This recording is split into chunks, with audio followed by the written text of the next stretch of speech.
Domo arigato, geek to me radio, da da da da da da.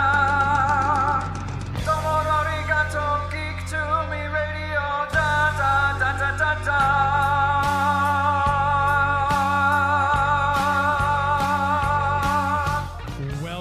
Welcome, geeks and nerds, girls and boys, to a brand new episode of Geek to Me Radio. Tonight, we have the ubiquitous, the talented, the amazing Phil Morris. For the whole hour, we're going to be talking all about his career, all about his ancestry in the world of acting, and we'll take your calls and texts, so stand by.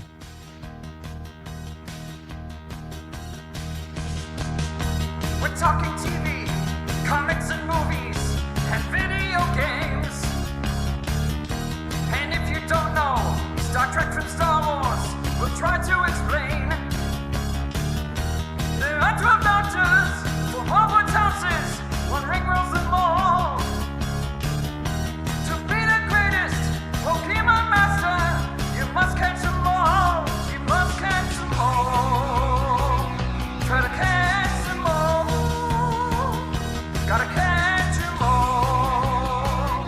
Gotta catch them all. And if you're driving around the greater St. Louis area tonight listening to us on the Big 550 KTRS, hello to all of you. Thank you very much for listening tonight on this beautiful Sunday. If you are streaming us on the World Wide Web via Facebook or YouTube with the video, hello to all of you there. Thank you very much for watching. And of course, as always, if you're listening to us after the fact in the podcast form, we do appreciate you finding us there. And hopefully you've subscribed by this point, left us a 5-star review. That always helps us in search engine optimization and all that kind of technical stuff that I don't understand, but supposedly helps us out. So we appreciate that as well. A lot to get into tonight, so we're going to go right to the guest. He is just, as I said in the intro, ubiquitous. He's got a family that's in show business. We're going to talk to as much of that as we can. Phil Morris, thank you for being on the show tonight. James, I appreciate having me, man. I love being here. Happy Sunday to everybody. And we've already got some people joining the chats. We've got Chance Bartels from Atlanta. Hello, Chance. Thank you very much for listening all the way down in Atlanta. BK on the air from Cartersville, Georgia. So we got some Georgia listeners tonight. We appreciate you listening down there in Atlanta and Cartersville. One of the things I didn't realize the last time, because you've got an extensive IMDb thing. It needs to have a whole team in Geneva studying this to get all the details. You were in a show that I used to watch. It came on after American Gladiators on the local Channel 11 here called Marblehead Manor. I loved this show as a child. It was so, I found it very funny to a young me. And I'm just curious, was that a good experience working on that particular show? It was fantastic. That's so funny you should mention Marblehead Manor, because very few people know it existed, and even fewer probably saw it. It was an experiment by NBC at the time to do an early prime time. So prime time usually starts at 8 o'clock. So they were going to roll it back an hour. So they had us, a show with Suzanne Summers called She's the Sheriff. Yeah. And there was another show with Donna Pescow, which I forget the name of. But we were an experiment to see if, in fact, viewers would watch earlier than the 8 o'clock hour. And we were really the only show that stuck. So the experiment wasn't very successful, but for me, the show was amazing. It was based on a British production called Noises Off, which is a pretty farcical entrances and exits on and off again British comedy that is fantastic, and it takes a lot of comedy chops to pull that off. So we were working with a guy named Paxton Whitehead, who was one of the stars of Noises Off. And so they hired Paxton. He was the star of the show. He played the butler in this household full of misfits and miscreants, of which I was the chauffeur, and a man named Rodney Hudson played my brother, who was the gardener. In fact, this is going to lead to other stuff, but Michael Richards played the gardener in that. And Michael Richards, everybody knows, probably was Kramer on Seinfeld. And that's where he and I first got a chance to know each other. And we got a chance to go to basketball games together. I hung out at his house, watching silent movies together. So it was a really full experience. I really loved the show. It taught me a lot about situation comedy, quite frankly, and comedy in general. And I know Paxton Whitehead just passed away. I say recently, but 2020 threw my brain off. So it's been a little while, I think. But yeah, COVID has everybody, 2 years behind. I always think it was like yesterday, but no. Yeah. It's pre-COVID or post-COVID. Was it? Okay. Yeah. I feel like we're in the 52nd month of 2020 as of right now, so I'm all thrown off. But I remember seeing Paxton Whitehead pop up on an episode of Heart to Heart, and he played the villain. And that was the second time I was like, this is weird. He's a bad guy now. He's the butler. How is he, and again, little young me watching these shows, I had no conception of, it's an actor playing a part, and then you. No, it was a reality. Right. Yeah. And when I look over all this series that you've starred in and worked on, I mean, first of all, let me just say, to get your start, your very first on-screen role in Star Trek, come on. Yeah, that was pretty cool. What an amazing, I mean, as a kid too, obviously you grew up, as we mentioned in the beginning too, your dad was an actor, well-known and well-established actor. My dad was a man named Greg Morris. He passed away in 96. He was a member of the original Mission Impossible crew, which was from 66 to 73. They did a television show that then Tom Cruise took and made the movies off of. So the movies came after this television show. And my father was one of the stars of that. And that was kind of what was the original question again? I'm so sorry. I said that it kind of is interesting, the parallels that you both took, because he was in like Superboy and Wonder Woman. You go on to do Smallville and Doom Patrol. Well, yeah, that's a whole nother kettle of fish. But yeah, my father being the star of that show, it was a seminal show at the beginning of television as we know it, golden age of TV. And to grow up in that environment with him as the star of not just the #1 show in the country, but the world, was an eye-opening experience for my sisters and I, for our whole family. It changed our lives exponentially. And then to get to do, I don't know if I'd call it a reboot or like a follow-up series that you got to do with your dad. I think the follow-up series is a bit more appropriate, and Mission Impossible, our version, the new Mission Impossible, it was called, was started because there was a writer's strike at the time, way back in 87. And so they had to find property that they could do that they didn't change a word of because there was a writer's strike. So Mission Impossible was so far ahead of its time in the 60s, early 70s, that they felt that they could bring that property back without changing a word of dialogue, plots being the same because they were so ahead of their time at the time, and it would play well. Well, I got the job literally as my father's character, as Barney Collier, which was the character my father played in the show. So I got cast as Barney Collier, which was absolutely surreal. My father and I couldn't believe it. It was, that I would be an actor, that I'd be of the age that there would be a writer's strike and all this would happen was just too crazy, At the 0 hour, when we finally started to shoot, the writer's strike ended. They rewrote a lot of the stuff. I became the son of that character, which is how it happened. And he went on to be in that one too. I think he was in at least 3 or 4 episodes, actually playing obviously your real life father, which, right. I mean, to be able to, it's multiple levels. I cannot imagine. To A, watch your father in Hollywood, B, to kind of, I don't want to say follow in his footsteps, because I don't want to imply that your career was after his, but to be able to then act in this thing that was so important to your father that you're now getting to do with your dad. I cannot imagine the levels of surreal sublimeness. It's hard to describe, even having lived it, because we were so proud of it when my father got the role of Barney Collier on the original Mission Impossible. It was such a huge role. He was one of the first African Americans to star in a nationally networked show, primetime show. And so we were so proud of him to do that. And we lived through this incredible 7 years. The show was on from 1966 to 73. So we lived this amazing life with him. And then, I'm just a little kid playing sports, really, trying to draw cool cars. I was an art center guy. And then it just hit me, I knew I was talented. I knew I had done some plays in school, and I just went on location with him on a movie, and I was 17 years old, right out of high school. And it like the bug bit me. I was like, I get it. This is great. To play make-believe, you get a check. You start to figure out you're working with these amazing people around you. I love being on sets. They're amazing. If anybody's ever been on a TV show or a movie set, just to watch it, just to see the moving parts and the people that work on it. So as a kid, I was enamored with it all. So then to come full circle and leave that movie and go, yeah, Dad, this is what I want to do. Come back to Los Angeles, start studying acting for real. One thing leads to another, and boom, here I am on his show. Man, it was, he and I just really pinched ourselves every day. But every week he would call me when the show would air. like every week after the show would air, and he'd go, "Yeah, son, good job. Wow. Our show's still better. So Our version is still better."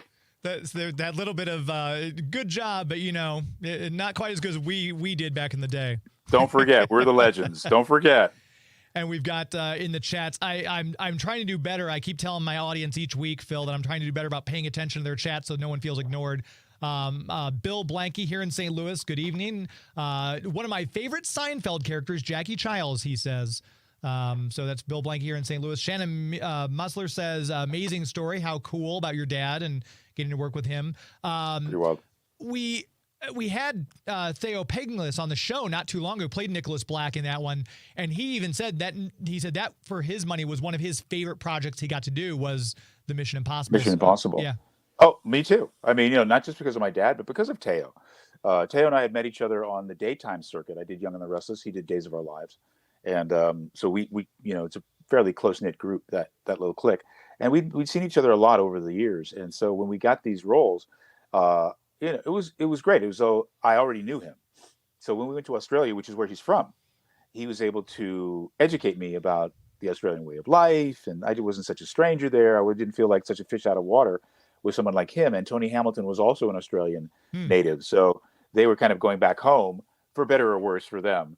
But for me, it was a journey. It was absolutely incredible, and the work was as good and as big as it could have been, as good a budget as we could have worked with, as good a writing as we could have worked with. We're working with Paramount Studios, so I mean, they wanted for nothing, and it was an incredible adventure to be there shooting a show like Mission Impossible, where you're driving boats and cars and shooting guns and playing spy, and you're doing different guises and disguises and characters. It was an actor's dream, so a very rare experience. We've got, when I look at all the stuff, and again, I'm not trying to make this about your dad, but he led such a fascinating history as well with all of his stuff. I mean, the $6 Million Man and Fall Guy, you got to work with Lee Majors a couple of times. Sanford and Son, which for my money is one of the best TV comedies that's ever been written. Did you both talk shop a lot? Was there a lot of shop talk, or was it? I think this is what I was going to get to before that. I was like, what was the question? My dad and I have kind of crossed paths a couple times. One was Mission Impossible. The other was my dad did a show called Vegas with a guy named Robert Urich back in the day. It was an Aaron Spelling Goldberg show. And I worked with Robert Urich on the new Love Boat. So it's like I worked with Peter Graves on Mission Impossible, who was with my father in Mission Impossible. And then I worked with Robert Urich on the new Love Boat, and my father worked with Robert Urich. I knew both of them when I was a kid. It was like, I didn't follow my father's footsteps, but my goodness, he laid such great groundwork for me that to be in Mission or to work with Robert or to talk about him or to be on this journey, I'm honored. He passed the torch, and I am grateful, and I hope to pass it to many young actors, whether they're my namesake or they're not. And it's just a pretty surreal existence that I've lived, and I continue to live it. It does not stop. It is evergreen. Was there ever any desire on your father or your mother's part, for that example, or for that matter, to shield you and say, well, maybe Hollywood, because you said before you were going maybe doing some art and design stuff, or were they like, hey, if this is what you want to do, go for it. Your dad's in the business. He knows the ropes and can show you the ropes. What was kind of the path for you there? Oh, they didn't want it for me. I mean, it was hard for my father. He did well, yeah, but it was hard, and it was hard after. Being black in America is tough. So to be black in America and try to be in one of the most illustrious businesses that the world has to offer in the 60s certainly was not attractive. And I used to think, I want to be the first black president. I want to be the first. Being the first anything is daunting. Yeah. So many doors you have to kick down. There's so much groundwork you have to lay, and being the first of something isn't it. Being rich isn't it. Being famous isn't it. And I found out all of that as I grew up with my father. And they cautioned me about all of those things. And no, they did not want this for their son. And my sister Iona is an actor as well. And they didn't want it for their daughter either, because it's difficult, period. As an artist, being an artist is hard in the world. And my parents were very concerned about our welfare and our well-being and how we would make it in the world, how the world would perceive of us. My mom thought I was a very smart person and that I could be a lawyer. Funnily enough, I am. But yeah, they were very real about it. My parents were very real people. My mother came from a coal mining town in West Virginia. My father came from the urban streets of Cleveland. So the real world was very real to them, and Hollywood was not the real world. Hmm. And so for us to be wrapped up in that, they were very mindful of how they counseled us.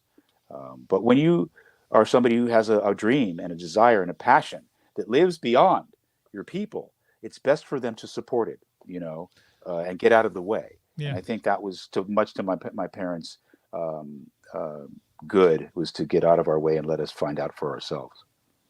And back to the chats, it looks like, the show host from last hour, Dan, is still listening. So Dan Young says, this is a great guest. Thank you, Phil, for a great body of work. Oh, thank you, brother. I appreciate that. On it goes. It Yeah. continues. I mean, and we talked, I know, obviously, a lot of times when you're doing stuff, you can't talk about projects that are coming out, but right before we went on air, you said the magic's just continuing. You're still going. Is there anything, I guess you're working on something now. Is there anything you can discuss at all? Of course, of course, of course. Well, I just finished the Capital One campaign for March Madness with Charles Barkley and Spike Lee and Magic and Samuel Jackson. That was fantastic. So that ran the whole month of March for March Madness, and then, we just finished this promo for Jerry for his film Unfrosted, Oh, yeah. which is a commercial that has myself, Larry Thomas, and Ali Wentworth in it, as Shmoopy, Jackie Chiles, and the Soup Nazi. So that is airing now, and you can see it on network or on YouTube or wherever you get your entertainment from. Next week, I start a 2-episode arc on the Upshaws for Netflix with Mike Epps and Wanda Sykes and Kim Fields, all of whom I've worked with before, and I love them all. Was invited to do that, and happy to show up tomorrow on set and ply my trade. And we're developing something that's really fun, which I won't talk about because it's not that I can't, it's just I won't. Okay. But it's something that's massive, major, and you'll want to talk to me after it happens, because it's going to happen, and it's happening soon. We're going to have a huge meeting about this at the highest levels very soon, and I can't wait for what's to come. Now I'm very intrigued, and I want you to talk more, but I won't press you. It's amazing to me that, because we met briefly at Kevin's memorial last year, and Right. I've seen you obviously on all these shows that we've just talked about, and some of the ones we haven't gotten to yet. But you're one of those people, and this sounds weird, I guess, but when you're in the room, there's a genuine just warmth that radiates from you, and I love the fact that I see someone like you doing well, because it seems like you put out such good energy into the world, and stuff just keeps coming back to you, which I love seeing. That's a great, amazing thing to see. Oh, well, thank you for that. I've learned a lot. I've made a lot of mistakes in this business. I'm not young in it.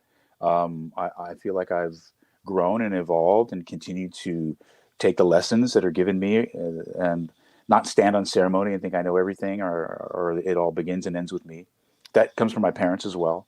My father was big on, even though he was in a big show and he was a big part of it, it didn't revolve around him, and it took everybody to make this happen.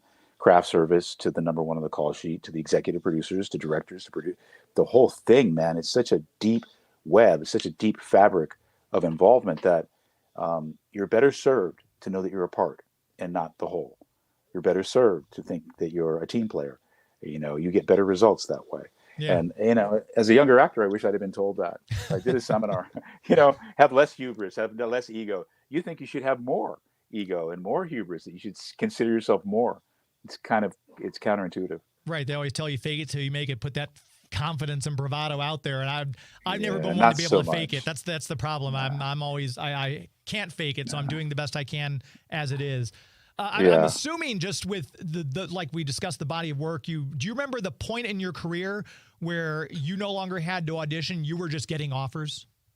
Well, I still have to audition, and I think a lot of the people that you think wouldn't have to audition do. I remember somebody saying, and it might have been Christian Bale, saying, well, no matter what you guys think about us, all of us are just vying for the roles that Leonardo DiCaprio turned down. I see Which, it. in metaphorically, he's not wrong. There's always a bigger fish. There's always somebody like if Scorsese were to say, I need you to read for this, I'm reading for it. Or I'm not even that level, but if it's a good project and something that you love, something that really requires them to see you in this role.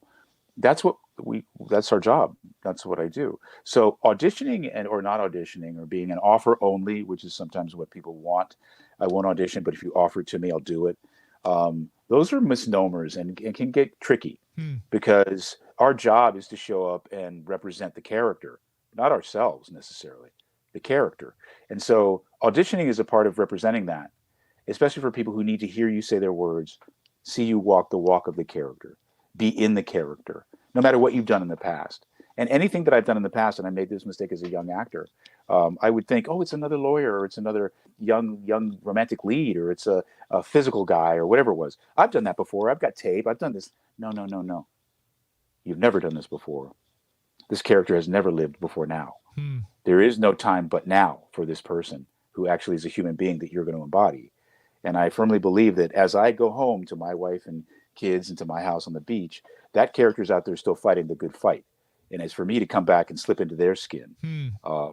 So that has to happen at any time. It has to happen. I'm fortunate that I've worked with people like a Wanda Sykes, who's executive producing a show, and they can invite me in to play a role that they've considered for me. That's fortunate. Excuse me. But it isn't what you should bank on. It's not what you should hang your hat on.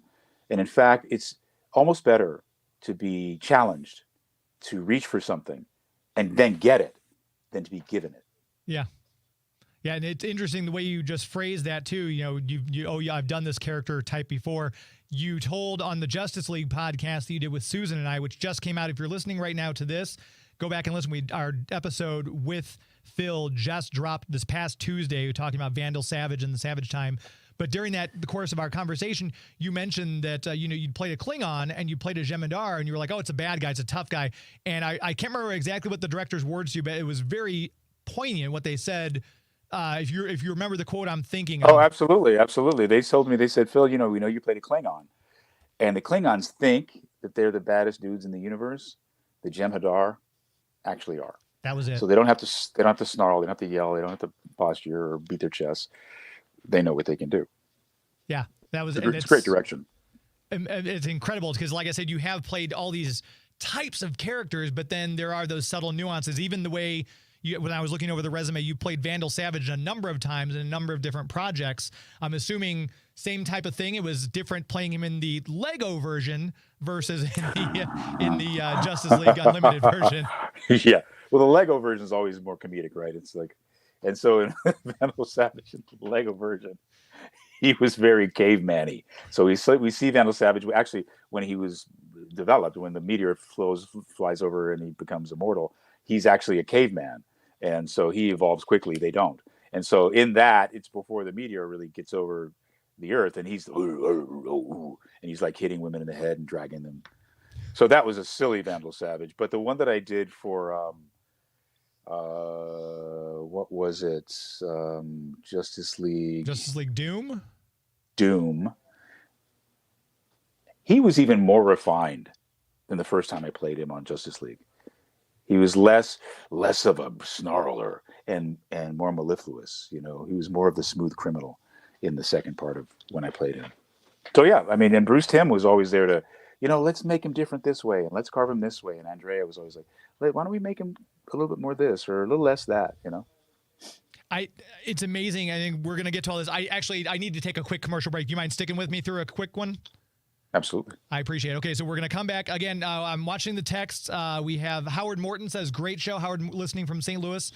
Shannon's very excited by my guest. Nostalgic Pod Blast is listening, says, remembering Phil as the renegade child in the classic Star Trek episode Miri. Yes, that was the one we discussed. It started his career. We're going to take a very brief commercial break. We're going to come right back. We're talking more with Phil. Feel free to send your text either in the chat or on the KTRS text lines at 84126. You're listening to Geek to Me Radio. Please stand by. Attacking the world's computers, and the computer warriors have been generated to stop them. A soccer trophy changes into an evil techno tank, forcing the computer warriors down. Hiding in a Pepsi can, the computer warriors fight back and deliver a direct hit.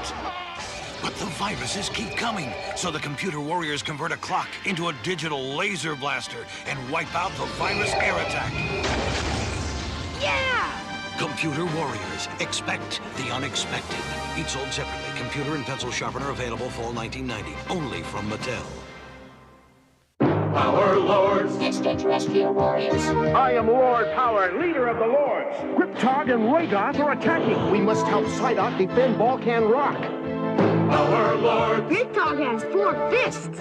Psyduck is finished. It's Lord Power. He zapped Griptog's head. But Arcus has Psyduck. Power Lords. Adam Power's Psyduck, Griptog, and Arcus are each sold separately from the Power Lords collection. Hi, this is Michelle Nichols, and you're listening to Geek to Me Radio.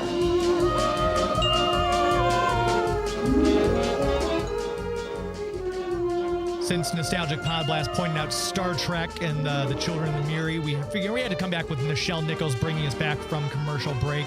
Want to make sure we talk about our comic book sponsor, the official comic book store of Geek to Me Radio, Bugs, Comics, and Games. If you're going to get some comic books, that's the best place in town to go as far as I'm concerned. I've been going to Larry, who owns Bugs, for longer than I'd care to say. We'll leave it at that. Before I had a driver's license, I'd get on my bike and I'd ride it up there all the way on West Florissant, if you're familiar with North County, in the snow sometimes, because I was that fanatical about my comic books. Larry's now reopened a store, and here I am something odd years later, still going to Larry for my comic books. He's right there in O'Fallon on Bryan Road. You can easily get to it from either Highway 70 or from the Page extension, 364. And he was packed. Obviously, as any of you know, it was free comic book day this past Saturday, and my goodness, I've never seen his shop that full. He had the free comic books plus 50% off everything else in the store, and I know that was making a lot of people smile. They were people just stacks of comics on the cash register checking out. So hopefully a lot of you heard about him here, and a lot of you went and checked him out because of this show, and hopefully you'll go back. It's really important for these brick and mortar stores to support these places. It's great to get your stuff online, but when you've got real people behind it, that's the kind of business you want to support. And someone like Larry, who's been doing it for so long and loves comics as much as we, the customers, do. If you need a new comic book store, maybe yours closed during the pandemic and you haven't gotten back into it, check him out, Bugs, Comics, and Games on Facebook as well as on Instagram. If you're listening from out of town, like our friends BK and Chance, check him out on Instagram because he puts up stuff there. And if you see something you like, say claim. He'll send you an invoice and then ship it securely to your doorstep. If you are local, though, make sure you join the Avengers Club. You can start saving money every single week on your new comics, your back issues, your toys, your games, your bags, your boards, whatever it is you buy. That way you don't have to sacrifice your hobby in this economy, and you can keep collecting to your heart's content. He's also buying comics, so if you want to divest yourself from a collection, feel free to give Larry a call. He'll give you a very fair price for your things. Bugs, Comics, and Games, very proud to have them as the official comic book sponsor here on Geek to Me Radio. And I know our guest, Phil Morris, you're a comic book guy. You've got comic books. Massive. Did you get to go out for free comic book day, or were you busy working your trade? I haven't collected comics in a long time. What I collect now are the compilations, the hardcover. So I don't destroy the ones I have because I have so many. I have a 20,000 issue collection. Man. And I have the ones that I got in Cleveland, Ohio in 1966 with my grandmother. I've still got those. Oh, wow. Those are Tales of Suspense with Iron Man and Captain America. I have the first Journeys into Mystery with Thor's that I got. I mean, I have Fantastic Four like 10 through 100. My gosh. I was big into it, man. I mean, huge. When you would get, like back in the day, you would get the comic books, then you would cut out and get like flower seeds. They'd send you seeds that you would sell to get a bike or a amp or a drum set. I would buy more comics. So I would take in 1968 $50 and send it to this Howard Bell or these guys in New York who had these collections, and they would send me 30, 40, 50, 60 books. Wow. At a time, because they were so cheap and they weren't expensive back then at all. They're all the ones I have now are, it's bananas how expensive they are, how crazy they are. So this little acting thing ends up not working out. You've got your comic book collection you could always sell, it sounds like. Well, yeah, I do. I could. But, having them help me with my acting career because it gave me information about all these things that we've been talking about. He gave me all the information on the Justice League. No problem. Martian Manhunter, my best friend. You know what I'm saying? Right. It was like I knew these people from years and years of unconscious study. And so going into an audition, I know who Silas Stone is. You know what I'm saying? These are, I mean, people who collect comic books and everybody who's listening, they know. This is not casual. This is a part of the fabric of your life. This was who you are as a kid. This was, if you had friends, you traded them. And this was, if you drew them, this was a part of how you learned to read, how you learned to imagine. They're all storyboards, so it's all films. Yeah. You know, in a graphic novel sense, you know, Stan Lee and Jack Kirby, you know, Denny Cowan and those guys, Carmen Infantino, those people, they weren't writing just for kids. They were writing for themselves. And so it was an expanded education. I'm very happy I collected comic books. Yeah, I'm one of those. Our comic book sponsor, Larry, must have been listening because he said a huge fan and you're a very great actor, he says. So a lot of people loving our guest tonight, which I love to see. You mentioned Silas Stone, obviously, from Doom Patrol. That was one of the shows when they announced it. I'm like, okay, because that comic book was very unusual. Not only That's very diplomatic, yeah. Right. I mean, Paul Kupperberg started out as the writer on that one, if I'm not mistaken, and helmed it for a while. And then Grant Morrison came in and it went just another totally direction. Turned it on its ear, yeah. Did you, and it wasn't something that a lot of people, like the mainstream, were reading because it went over to that DC Vertigo title. Were you a fan of it before you were ever cast in that, or did you have to kind of go back and do a little bit extra research? Yeah, I had to do the research. I got all the graphic novels, but I was familiar, but not a fan. The same way I was familiar with Cyborg. You know, now remember, I'm not young again. I always say that a lot. And it was, you had to pick a side, right? Are you Marvel or DC? So for me, I was Marvel. I was Marvel for various reasons. But that means that the DC universe was not as readily accessible to me in my... So I had to do some research on Cyborg and those kinds of characters that I did not have to do for the Marvel side of the street. So Silas Stone was in that bag of tricks as well, and so was Doom Patrol. And one of the reasons why they used Cyborg in Doom Patrol, which he was never in, was because people knew about Cyborg from the Justice League movies. Right. So the John Q. public was aware of Cyborg from that. So to bring them to Doom Patrol, the TV show, they put Cyborg in the Doom Patrol cast of characters so that the people who weren't familiar with Doom Patrol kind of found it. And it worked. Yeah. It absolutely worked. And I thought it was one of the best shows. Thaao was talking about Mission being one of the best shows he's been involved with. This is absolutely, if not the best, one of the best shows I've ever been involved with in my career. Oh, there's no doubt about it. My gosh, and all the stuff you've done, that's high praise. I mean, that's amazing. Oh my gosh, the writing. I would read these scripts and I'm like, what are they going to do, these poor people this week? What are they going to do to them this week? You know, it wasn't a superhero show as much as a show about self-identification and realization. And that I was so proud to be a part of that show. And I don't understand how Diane didn't get some nominations or awards for her performance. That, I mean, I think it was probably because it was a comic book show and those kind of sometimes get not taken as seriously. But her performance, having to do all those personalities and just sometimes switching on a dime, that's amazing to me how she did that. She's a genius. She's a genius. She has a great acting coach, Leland Duran, who's a great acting coach. He's also... Javan Wade's coach, the guy who played my son. Okay. So he's a really talented acting coach, and he got these young actors to step up and reach deep, dig deep, and we're better for it. They're going to be wonderful talents in the future, and I was honored to share the stage with them every single time I was there. I'm curious because you said I'm surprised to know that you still audition for things. I figured at your level, again, you'd get offers.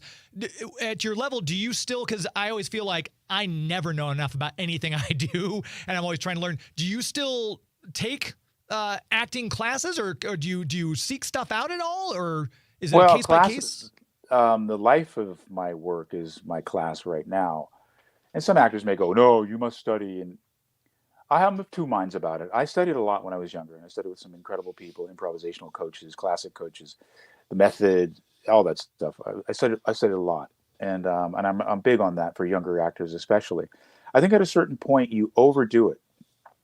You can study yourself into a hole where you're about the technique and not the life of the character. And so right now I'm trying to divest myself of my intellect, which is not shallow, and be able to perform more and more in the moment. And that takes less than more. So I do as much work as I can on the character, and then I just, when I get to set, I try to let it all go, and let my interaction with another actor or with the situation take root. So I'm more of a liver. Like, I go out and do things more, and I always recommend to young actors to don't live the life of an actor, live the life of a human.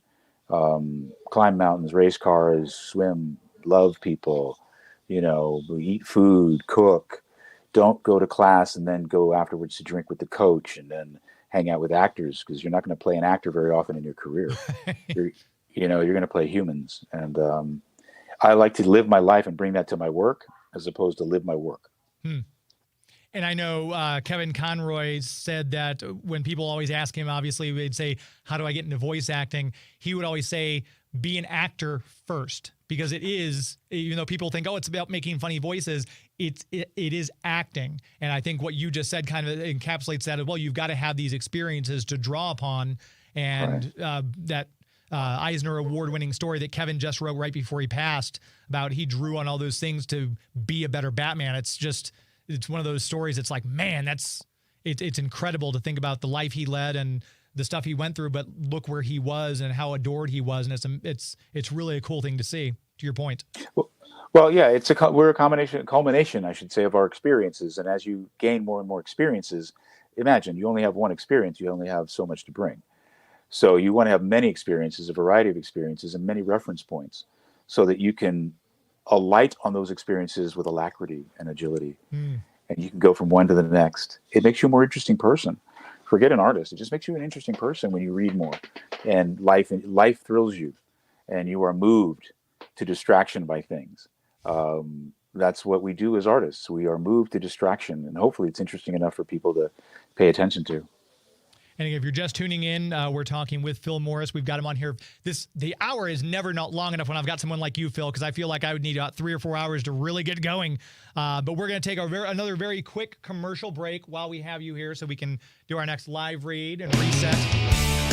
If you're listening, feel free to shoot us a text to 84126 on the KTRS text line, or if you're in the chat, if you have a question for Phil, just type it right there and we'll ask it in the next section. You're listening to Geek to Me Radio on the Big 550 KTRS. Please stand by.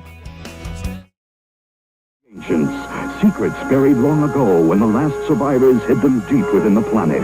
Now you control the Sector's every move, and the ultimate battle for survival is in your hands. Collect the fierce armies of Dargon and Spydrax with their attack insectoids and fierce legions of warriors. Sectors by Coleco.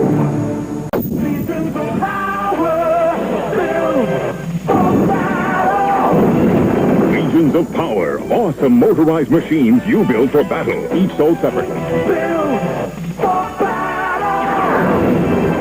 Flamewalker, power on! Put on battle clone! Legions of Power, build for battle! Legions of Power, new from Tonka. Calling all boys for Army gear. Weapons check. Your machete has a hidden power. There's a troop of 6 and a lookout tower. That canteen so much more, I hear. There are planes and torpedoes in this army gear. Take a look at this watch I wear. Weapons and troops are gathered there. An army in an army.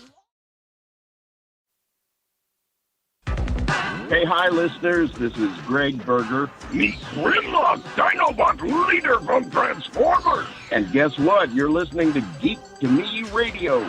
Transformers, for the beats behind. Gregg Berger, who obviously voiced a well-beloved character in Men in Black series, which again was something that our guest Phil Morris was also part of. So many places we could talk about with all these things. But first, before we do, we'll make sure we tell you about our premier sponsor, the Greater St. Charles Convention and Visitors Bureau. If you've not been to St. Charles lately, I'm not sure what you're waiting on. Just go right across the Blanchette Bridge, and there it is, beautiful downtown St. Charles. The historic district is an amazing place to go visit. If you haven't been there for a while, you might want to go back and check, because every time I'm there, I see a brand new shop or a brand new restaurant that's just opened up that wasn't there a while ago.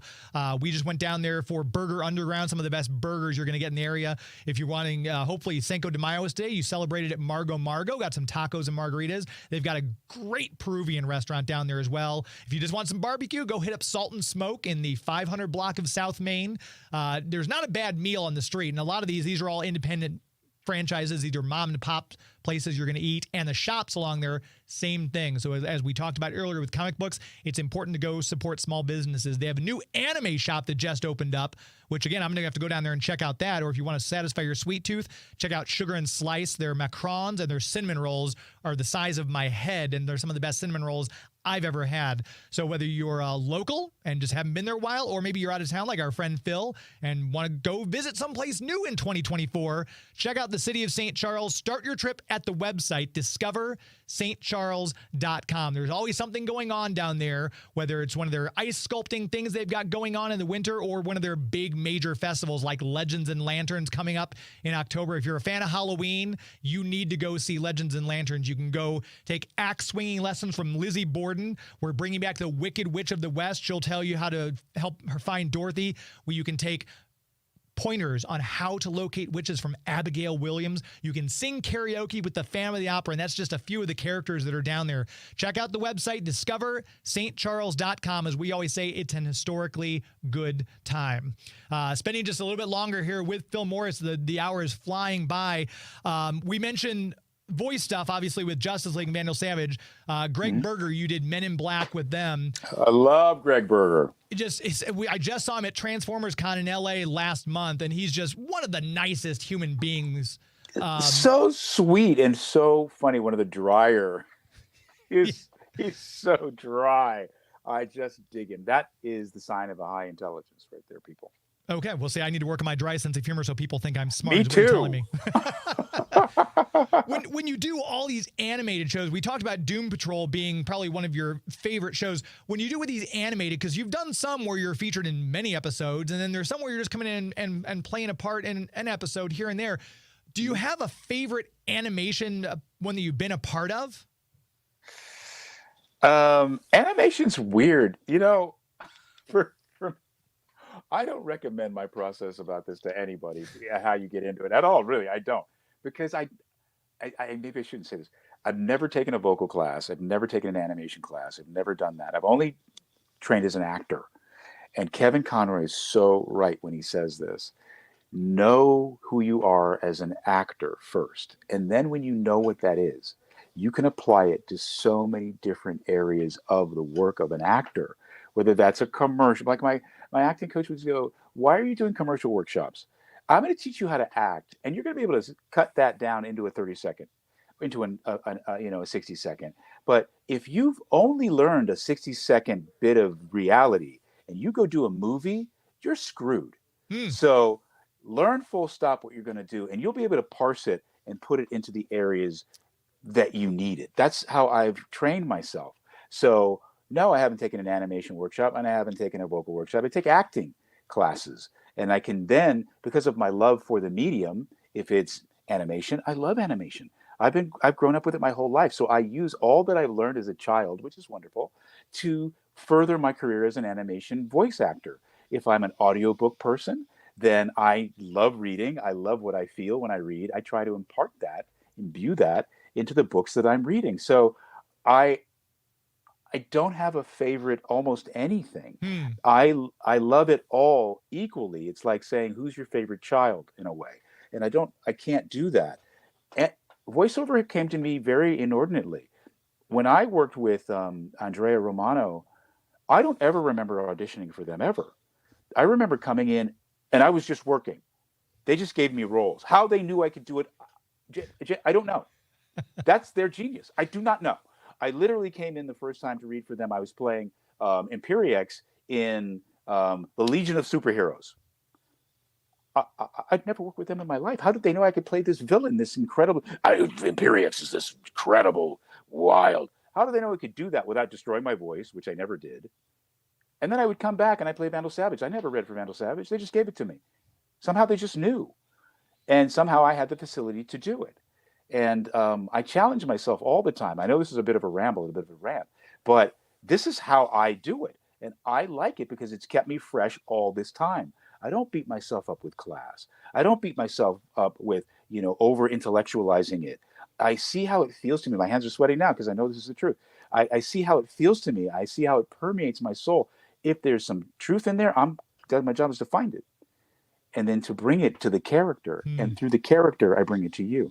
So it's hard to say, I like doing DC animation more than I like doing the Chuck Berry audiobook, The Life of Chuck Berry. I mean, that's special. Yet, so is doing Justice League, and so is doing Green Lantern, and so is doing Spider-Man. And so, you know what I'm saying? Yeah. These are all seminal characters and seminal impressions in our lives. It's your whole audience has that in them. If you look at behind me, I got Wheaties boxes. I got the last episode of Seinfeld. I got Vince Lombardi over there. I got Kobe Bryant and Formula One races over there. I love the dynamics of our lives. And I've been very fortunate to find a profession that allows me to express that. I hope that answered your question. It did perfectly. And I told my executive producer, Joey V, right before you came on in the last hour, he said, "Are you nervous?" I said, "I am," because we had Phil on the Justice League podcast and there's no awkward pauses. You're very deliberate. It's almost like you know what you're going to say. I said, I feel like I'm having a conversation with like Grand Chess Master because you were just so like everything you say almost sounds like it's scripted and you knew ahead of time what you were going to say and what my questions were. And it's a little intimidating, but that's I think what makes you so brilliant too at the same time. I think I know what you're talking about. Man, I'm just honored and grateful. It keeps you humble. And I'm not an person. I'm not like, I was ready for this as well. I knew we were going to do this interview as well. So I want to be as good a subject as you are an interviewer. I want to be as good a performer as you are an audience. And that's on me. That's my business. Your business is your business. So if I take care of my business, I got no worries. Yeah. So far, so good. Yeah. And in the chat, someone you'll know is listening. Dan Reba said Phil is great. Dan, thank you, brother. Speaking of Justice League, he's right there. Dan, and again, Dan's another one, just a wealth of knowledge. I always love talking to Dan, and he's another one I feel like I just need to.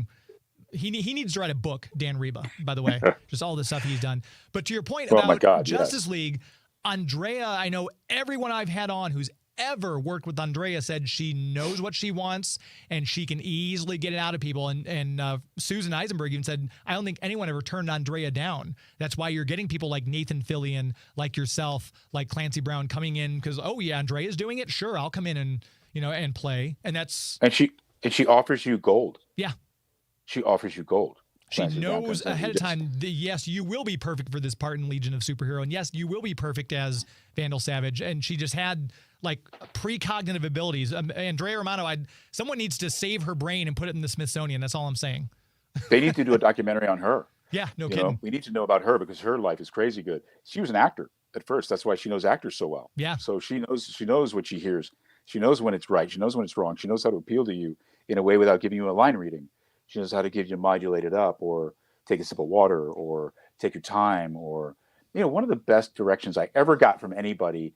And Andrea was one of them. And I think she might've said this to me. I have a habit because I do think quite a bit of speaking very fast and you lose dynamics, forget information. You lose intention when you do that. You run over moments, right? She very much like Andy Ackerman, who was directing me with Jackie Chiles, and you'll see where I'm going with this. Jackie Chiles is a very fast-talking huckster, basically.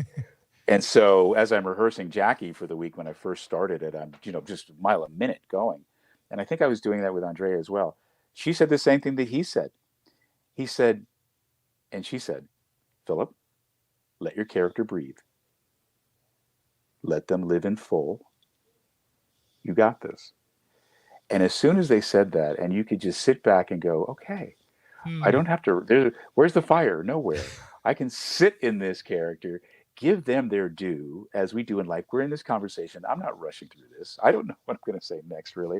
So I take the time to digest it and then regurgitate it, right? That's what good actors do.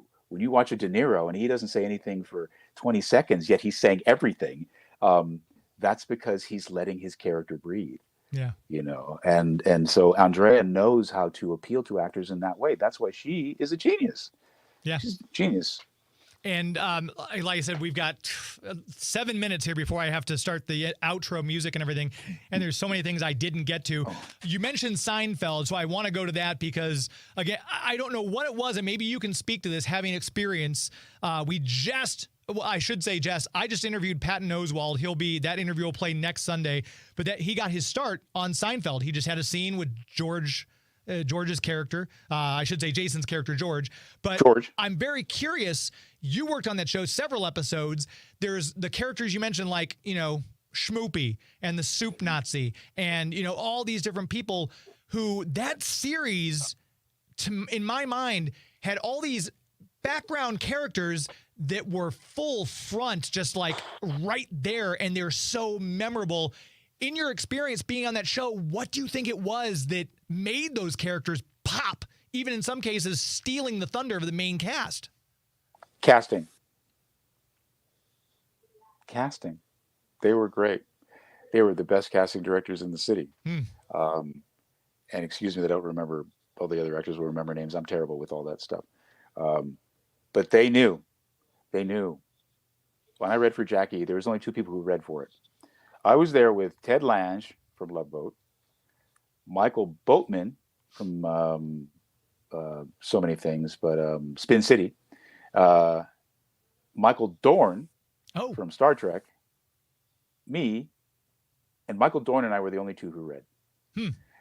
And so I started reading, and I finished like 3 sentences. He goes, finish. So, you're going.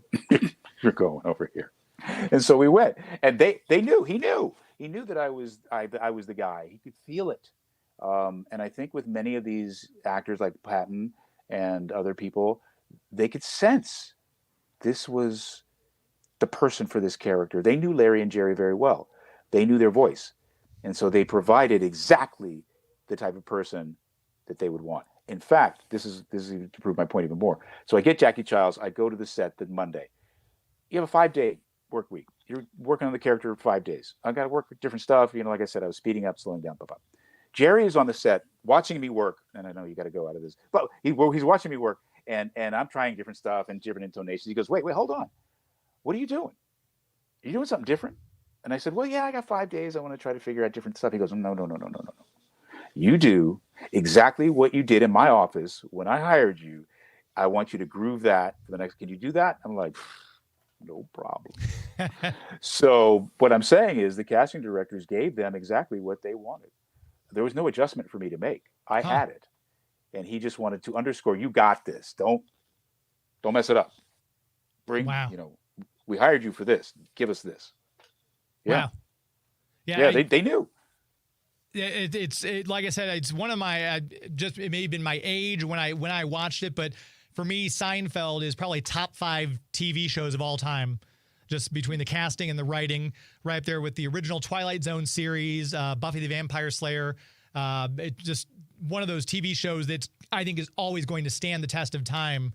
And you've been lucky to be in so many series like that. I wanted to ask you about Dick Van Dyke, but we're not going to have time working on Diagnosis Murder. So might have to come back. I was going to say, if you're up for it, I would love to have you back, and we can maybe talk about that project that you don't want to talk about at the moment, and we can discuss that as well. You're not going to stop yourself. Trust me. If people want to keep up with you online, people want to find out more about you, website, are you very active on social media? Is anything like that people can find you? Yeah, I'm pretty good on social media, at the Phil Morris, anywhere, Facebook and Instagram. That's one handle, so you can check it out there. And I respond to all the good stuff. And if you hit me with something negative, you just might get a little Jackie Chiles back. I'm just saying. Well, see, that might entice some people. You got to watch out. If you don't mind, I usually don't do this on air, but if you wouldn't mind, you've heard some of the return liners we have coming back from commercial break from some of the celebrities we've had on. Would you mind if you give me some Jackie Chiles, and you're listening to Geek to Me Radio, in you're Phil Morris as Jackie Chiles, but you're listening to Geek to Me Radio, if you know what I'm asking for. Sure. Okay. Yeah, you ready? Hey, you're listening to Phil Morris, or Jackie Chiles, as the case may be, and you listen to Geek to Me Radio. Tune in, tune on, and turn on, baby, because I'll be right here. Absolutely brilliant. Again, I've been fortunate enough now to talk to you twice, and it's a great pleasure every time. I'm looking forward to the next time we have you on. Enjoy the rest of your weekend, and really thank you so much for your time on a Sunday. I appreciate it greatly. My pleasure, brother. Best to all your listeners, and I look forward to talking to you soon. Thank you. Be well. Take care. There he goes. What an exceptional talent. I'm so fortunate we got to talk to him. Hopefully you all enjoyed that from the chats. It appears you did enjoy it quite a bit. Larry says they're real and they're spectacular. Yes, one of the Terry from, I can't think of her last name, from Seinfeld, and she was also the Bond girl in Tomorrow Never Died. Anyway, Thatcher. Thank you. Joey knew it. Hatcher. So yeah, that's Chance says Michael Dorn from Chips. Yes, that's another, and Star Trek, obviously. But yes, I forgot he was on Chips. We didn't get to the Fall Guy preview because we had so much time. Thank you. Dan Reba just said Hatcher, Lois Lane. Thank you, Dan. I'm an idiot. Obviously, my brain is going.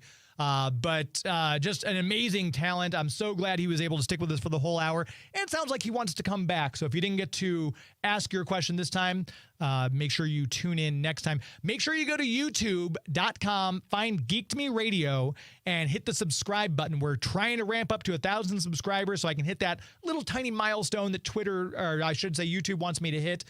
So if you could do that for us, we would appreciate that greatly. YouTube.com/Geek to Me Radio, and hit the subscribe button. You click the little bell notification and you will get an update every time we go live. When Joey's in studio, we run video like this. So hopefully you'll enjoy that. Follow me on Twitter and Instagram. We had a big thing happen with our road to our Comic-Con, Two Rivers Comic-Con, coming in Memorial Day of 2025. We brought on a brand new sponsor, and we'll get to more of that as we solidify details. We're a little more than a year out, but I'm so excited with the direction this convention is taking and how it's shaping up. So please follow me on social media at Geek to Me Radio on Instagram and Twitter. We're going to do a Facebook page for Two Rivers Comic Con, and we're going to have a website up and running hopefully soon as well. Hello, Christian from Legend of Traveling TARDIS just tuned in. Thank you, Christian. Make sure you check out that show as well. In addition to the Nostalgic Pod Blast, make sure you check out the Legend of the Traveling TARDIS, and obviously check out BK on the Air too. It's podcast people supporting podcast people. I love to see it. That's going to do it. Thank you to Joey B for making the show sound and look as good as it does. Thank you to all of you who checked in the chat tonight. I appreciate all of you in there, and we'll do it again next week. Until then, my friends. It's not in the way you watch The Flash. It's not in the way you love Scotty Young art. It's not in the way you play Mario Kart. It's not in the way you look when you make Game of Thrones references. That's a show. This is Geek to Me Radio. That's a show. This is Geek to Me Radio. Thank you, Brooklyn. Good night.